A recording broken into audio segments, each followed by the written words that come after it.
Hi, in this lesson you will learn how to pass props into components.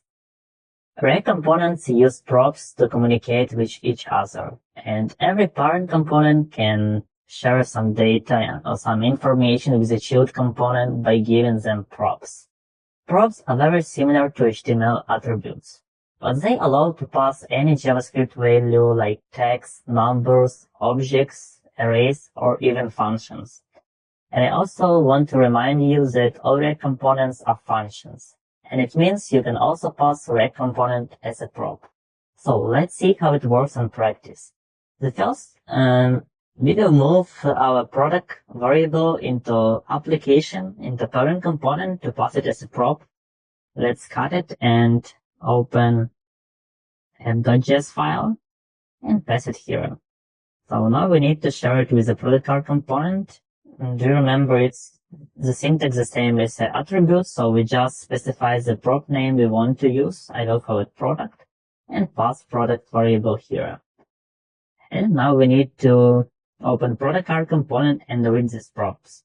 So all props you pass through a component are grouped into one object, which is provided as the first functional argument, and I call it props.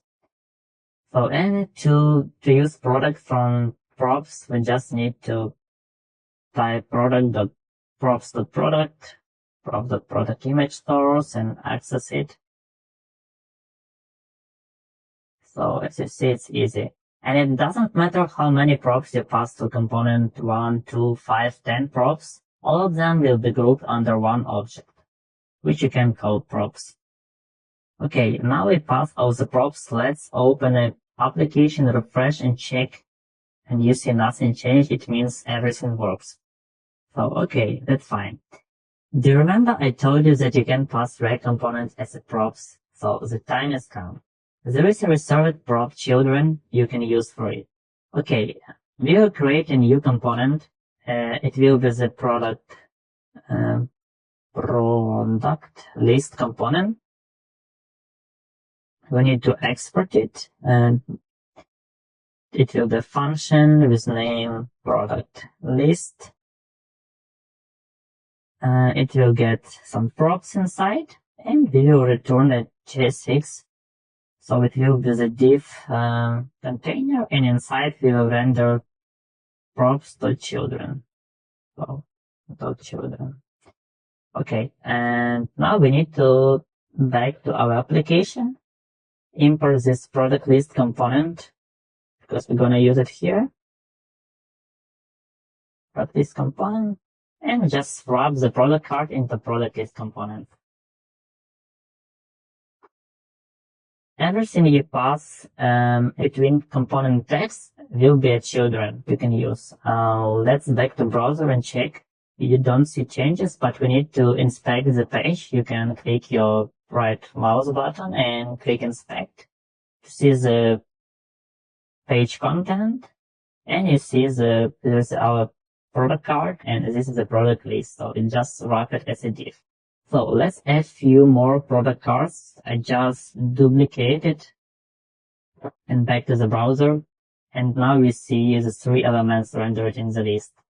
But I don't like how they look like. Let's add some styling to them. I'll open the product list and add some styling. Okay, I want they will be in the one line, and I will use display flex for it. And also I will add some spacing between items, like 16 pixels.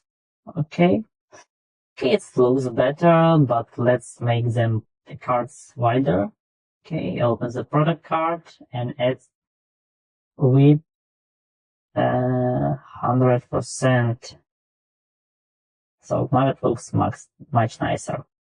Okay, I also want to talk with you about props immutability. It means that you can change your props directly from the component. So if you need to change props, for example, in case of user interaction or when your data can come, component needs to ask its parent component to change props and pass updated values. So that's a children component. prop will be also updated, and React will render a children component to display new values. For example, if they use a markup. But don't worry if it sounds difficult to you, because we'll go through it deeper in the managing state section. So see you in the next lesson.